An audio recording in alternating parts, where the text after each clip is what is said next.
Hi po, ask ko lang, paano magkuha new MADA cards po? Nakakuha kasi ako Visa card ng STC Bank. Kaso di matanggap sa ospital, kaya nagtry akong kumuha ng MADA card ulit. Kaso hindi makakuha, may unlimited daw. Ano po gagawin dapat? Salamat.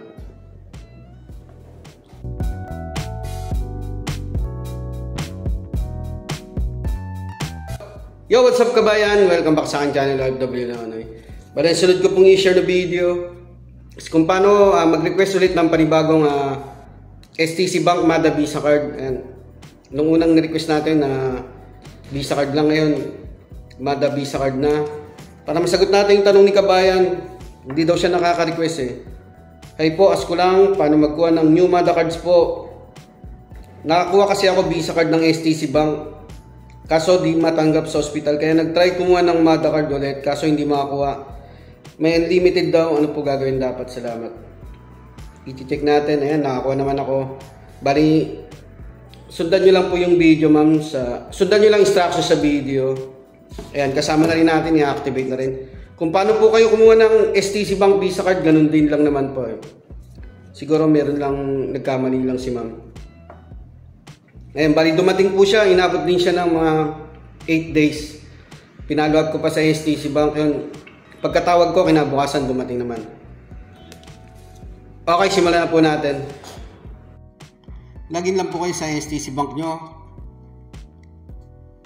Ayan sa dashboard. Dito po sa menu tab sa baba, click nyo yung card sa gitna. Ito yung mga card ko. Digital at physical na yan. Classic digital, nakalagay naman dyan. Classic physical. Kung ano po laman ng apps nyo, ganun din po lahat yan. Nakacentralize yan. Ito, MADA digital, MADA physical. Order tayo ng MADA physical card. Click nyo itong nasa corner, nasa taas. Create a new card. Tapos ito, start a new subscription. Ay, lumabo eh. Makikita nyo naman sa cellphone yan eh. Tapos piliin nyo yung physical card. Punta kayo na MADA. MADA medyo mababa lang kasi yung platinum saka ano ba siya, signature, mahal po yan. Tapos click nyo yung select card. Ayan, may bayad po yan 30 Saudi Riyal yearly. Buong taon na po yan, parang pinaka-membership. Click nyo yung continue. Ayan, lalabas sa card nyo, pangalan nyo na. Check nyo yung box na yan. Continue ulit. Gagawa na po kayo ng pin nyo. Tandaan nyo na po yung pin yung gagawin.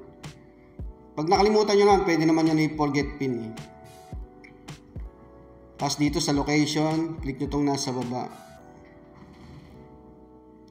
Lumabo kasi yung kuha eh. Ayan. Tapos click nyo na yung continue, lalabas sa taas yung address nyo dyan.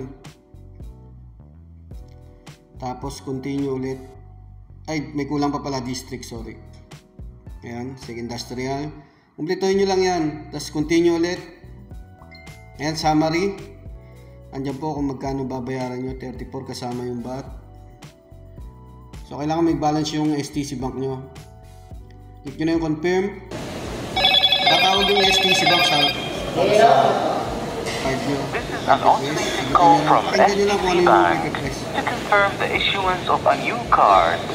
To proceed, please press 3. Thank you. And sunod naman, magsisend ng OTP ang STC Bank. Enter nyo lang po dyan. Ayan, card holder name, MADA physical. Naka-request na po tayo.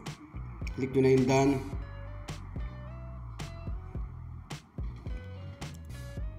Ayan, makikita nyo yung status dyan. Order received. Ayan yung in-order natin. Balik na tayo sa SMS naman. Maka-receive din po kayo ng yung pinaka-deduction nyo. Ayan, reason, card issuance and VAT. Yan, inabot ng 8 days bago dumating yung card eh. Kaya ginawa ko, tinrack ko siya sa DAL. Gagawa natin separate na video yun, yung pag-track at pagtawag sa hotline nila.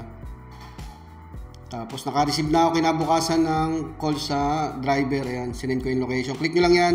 Tapos itong location. Send your current location.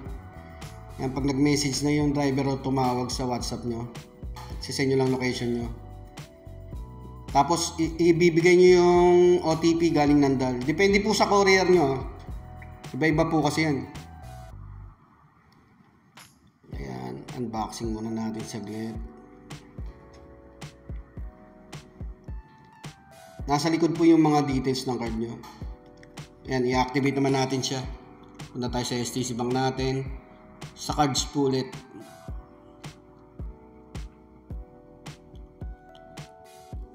Yan, nakalagay dyan, delivered na. Click nyo yan. Tapos, continue.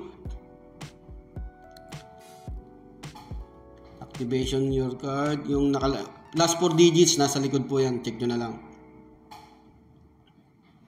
Enter nyo lang dyan yung link digits ng 4 digits ng card nyo. Tapos continue. Ayan. Tapos i-agree nyo lang to. I-slide nyo lang yan. Yung itagin nyo lang yan. Tapos continue ulit. Ayan. Tatawag ulit para sa activation ng card nyo. Sagutin nyo lang kung ano ipipress. This is an automated call from STC Bank to confirm activating your card that ends with 9826. To proceed, please press 7. To cancel, thank you.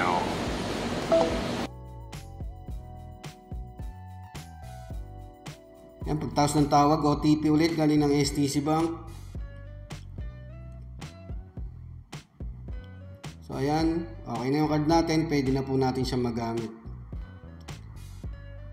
Complete your activation, nakalagay dyan. Pwedeng gamitin sa point of sale, sa Bacala. Gagamitin po natin siya sa MadaPay, ilalagay natin. Abangan nyo po yung susunod na video. Ayun mga kabayan, gawin lang po kung paano kumuha ng STC Bank Mada Visa card at kung paano mag-activate. Ito naman kung paano i-save yung card nyo, punta kayo sa card settings. Pwede nyo pong ito, security settings. Pwede nyo pong i-disable dyan. Ito, katulad na itong e-commerce, yung magagamit online kasi pwede pong magamit yan ng ibang tao katulad may nag-message sa atin. Tapos ako rin, nadali rin ako dyan mga kabayan. Kaya i-off nyo na lang yan. Tapos pag mag-order kayo online, enable nyo lang. Yan, continue nyo lang. Dito, pwede rin kayo mag-change ng card pin nyo. Yan, sa card pin. Click nyo lang yung change kung nakalimutan nyo. So ayun mga kabayan, gawin lang po kung paano umorder ng panibagong STC Bank Mada Visa card. Maraming po salamat. Ayun kabayan, sana sagot ko yung katanungan mo at sa iba pa po nating mga kababayan, message nyo lang po ako sa Telegram account, nandito po sa yan, nasa baba. At nasa description din yung link ng Telegram natin. Mag-ingat po kayo lagi sa paggamit ng online transfer apps. I-secure nyo yung details nyo. Ito, yung card settings nyo, i-secure nyo rin. Yung OTP, huwag nyo pong bibigay kahit kanino. Yung sisecure nyo yung personal details nyo at bank details. Tapos yung mga may nakakausap kayo sa Messenger o sa Facebook na nagko-comment na i-PM nyo, huwag po kayo kagad maniniwala mga kabayan, lalo yung mga nang-i-scam. Lagi po kayo magdo-double check. Maraming po salamat.